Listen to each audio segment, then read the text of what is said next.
Habari, Erokomano. It's good to be back. Thank you so much, all of you, for this extraordinary welcome. And I am grateful for your hospitality. I'm grateful for your friendship.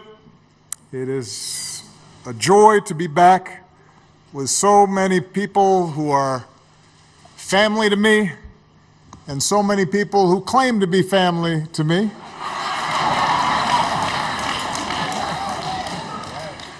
Everybody's a cousin.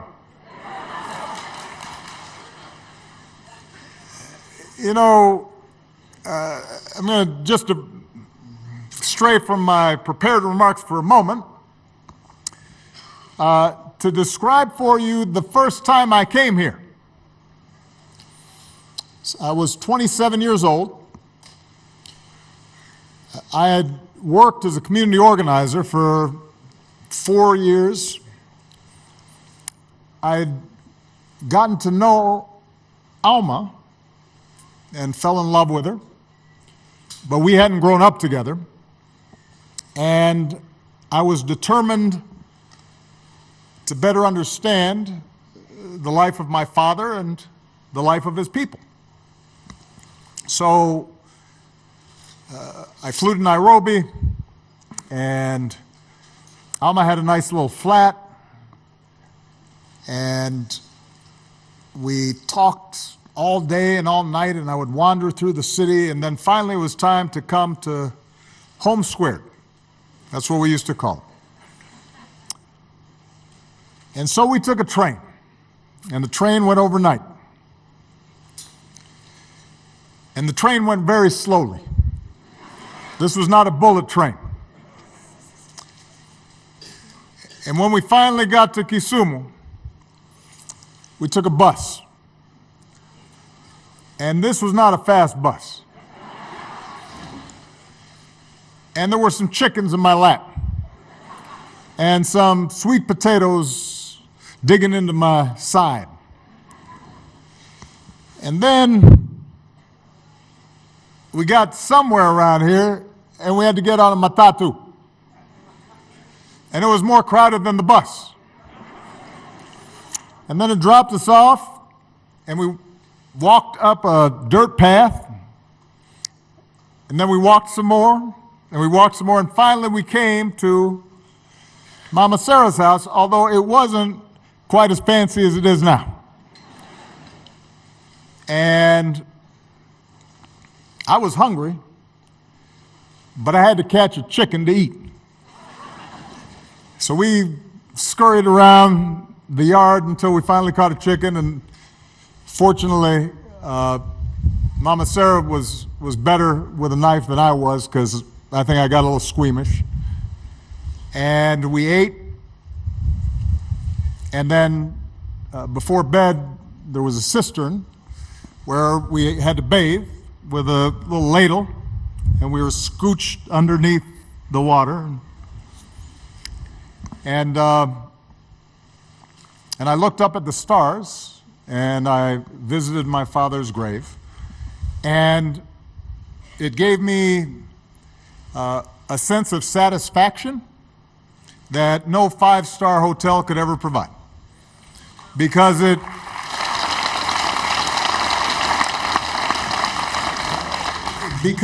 it connected you to your past, and it connected you to the stories of those who came before you, and it grounded you and gave you a sense of place that then fortified you for the future. And when I think about what Alma has now accomplished in building this center, what I think about is that first night in the yard, and that first night going to sleep without running water or indoor plumbing. And the fact that because she knew where she came from, because she understood her story, and how it connected to the past and how it connected to the other young people in this community who maybe hadn't had as much opportunity as we had or had been quite as lucky. It was out of that spirit that the wonderful facility that we see today has been built. So I tell you that story because I could not be prouder of what my sister has accomplished. And I think it makes all of us who are Obamas or claim to be Obamas extraordinarily proud. Now, 3 years ago, I visited Kenya as the first sitting American president to come from Kenya.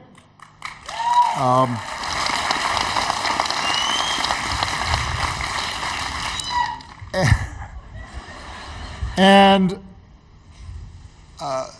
when I was president, it was a little bit harder to get up here because my plane didn't fit the tarmac up here. And while 3 years ago my sister Alma introduced me before I gave a speech, today I'm really coming as a brother, as a citizen of the world, as someone with a connection to Africa, to talk about the importance of what she's doing, but also to create a larger context for what's possible. You know, as I was preparing for my remarks today, I thought about in that first visit in Alma's apartment in Nairobi, she had a poster. I don't know if you remember this. It was of a beautiful African woman. She looked a little bit like Alma, and her face was tilted upward, and over the poster it said, "I have a dream." You remember that? So I asked Alma at that time, what was her dream? And she laughed and she said, "Oh, Barak, my biggest problem, Barak, I have too many dreams." But today her dreams have come true, and today we open Sauti Cruz Foundation Sports, Resource and Vocational Training Center. I had a chance to look around, and it is a remarkable space. It's a community space, a library, a computer lab, a vocational center, a football pitch, and I'm very happy to see there's also a basketball court. So thank you, Masai. Thank you, Giants of Africa. I want to thank, obviously, all the people who made this possible, the incredible generosity that has been shown. But as I looked around, I saw something that was less concrete. It wasn't bricks and mortar. I saw possibility. The hope that we can become something bigger than we are. The thought about all the young people in the years to come who will learn here and grow here and dream bigger than they do. You know, Kenya has made extraordinary strides in recent decades. The barriers to progress that a young Kenyan faces today aren't as rigid as the ones that might have faced previous generations. A young Kenyan doesn't have to do what my grandfather did and serve a foreign master. A young Kenyan doesn't have to do what my father did and leave home in order to get an education. So there's been real progress in this amazing country, and it should inspire today's young Kenyans to demand even more progress. The good news is Kenya has a new constitution. It has a new spirit of investment and entrepreneurship. Despite some of the tumultuous times that seem to attend every election, we now have a president and a major opposition leader who have pledged to build bridges and have made specific commitments to work together. So what we see here in Kenya is all part of an emergent, more confident, and more self-reliant Africa. But we know that real progress depends on addressing the challenges that remain. It means rooting out the corruption that weakens civic life.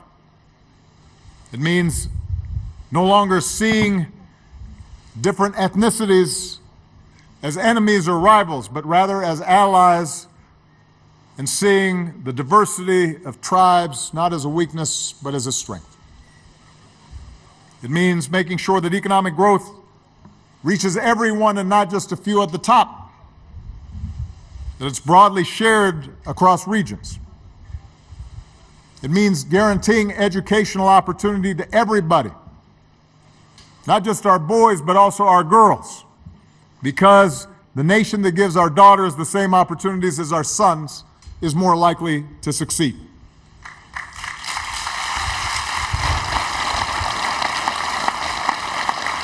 So moving forward in all these areas is going to help extend opportunity and dignity to all of Kenya's people, and that's the goal of Sauti Kuu. It begins with our young people in places like this. All of us providing the educational and economic and cultural opportunities that can empower some of the remarkable young people that you saw here today with the skills and the self-reliance to first change their own lives and then change their communities. Right now, Sauti Kuu reaches as many as 800 young people a week. With the opening of this center 3 years in the making, as a consequence of the extraordinary contributions of some of the people that Alma mentioned, like Gina, the Red Cross, our outstanding German golfers, the Eagles, and so many others, Sauti Kuu is now going to be able to reach so many more people. And here we're going to be able to strengthen the education and job training and career guidance that young people receive so that they can not only find gainful employment that allows them to build their own livelihoods, but also allows them to potentially be job creators and dream makers and give opportunities to others that follow. Now here we're going to help achieve sustainable economic growth by teaching rural Kenyans how to better harness the potential of local resources, determine their own futures. Here we can create a safe place for young people to come together with a focus on leadership and teamwork and empathy and health and wellness, and to engage in the positive behaviors that sports and music and drama and dance can develop so that they can discover their strengths and realize their potential. This center is going to be a place where children and young people, especially those who seek opportunity, learn the strength of their own voices. That's what Sauti Kuu means, powerful voices. And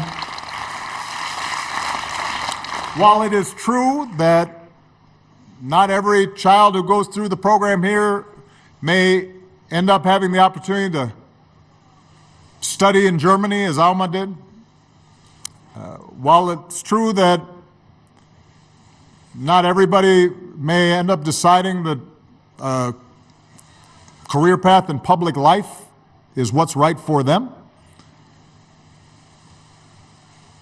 if they just are given a small chance to express all that they feel and all the energy and imagination and talent that they represent, if they're given a platform, as this center can give them, the young people of this area, the young people throughout Kenya, the young people throughout Africa will learn that their voices can change the world. We've seen it happen before. It's going to be their voices that will help determine whether or not our leaders are held accountable. It's going to be their voices who are going to determine whether or not Kenya comes together, regardless of tribe and ethnicity, to build a better future. It's going to be the voices of these young people, echoing from these small villages and from big cities to determine the future of the world. I believe in them. They're not different than I am, or I was on that first trip up to Home Squared, and that first night when I had a sense of who I was and maybe what I might be. And because of all the extraordinary work that so many of you have done, I suspect that in our midst right now are going to be young people who do remarkable, world-changing things for many years to come. So thank you all so much for all the great work that you've done. Mungu, habariki Kenya. Thank you. Thank you. Thank you. Thank you. A round of applause. Wapi makofi, wapi makofi.